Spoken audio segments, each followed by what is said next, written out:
রাক্ষসীর চোখে জল। অনেক দূরের এক গ্রামে থাকত এক শান্ত স্বভাবের ছেলে, নাম তার নিলয়। সে পশুদের ভালোবাসত, আর বনের ধারে একা একা বসে আকাশ দেখত।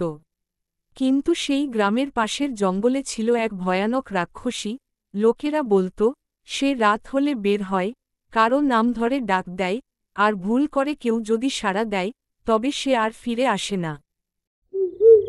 অজয়, ও অজয়, অজয়। তুমি কে?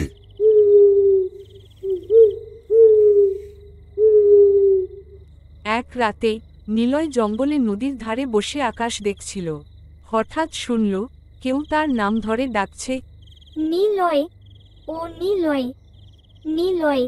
সবাই বলতো, এই ডাক যদি শোনো, উত্তর দিও না। কিন্তু সে কণ্ঠে যেন অদ্ভুত এক দুঃখ লুকিয়েছিল। সে সাহস করে বলল, তুমি কে? জঙ্গল থেকে বেরিয়ে এল সেই রাক্ষসী। সারা শরীর ধবধবে সাদা, লাল চোখ, কিন্তু তার চোখে ছিল জল। নিলয় কাঁপতে কাঁপতে জিজ্ঞেস করল। তুমি কাঁদছ? রাক্ষসী ফিসফিস করে বলল, আমি মানুষ ছিলাম একসময়। নাম ছিল মেঘলা। এক রাজা আমাকে মিথ্যা অপবাদ দিয়ে অভিশাপ দিয়েছিল। বলেছিল, তুমি জঙ্গলে থাকবে, ভয় হবে তোমার অস্ত্র। নিলয়ের দয়া হল। সে বলল। এই অভিশাপ কি ভাঙা যায় না?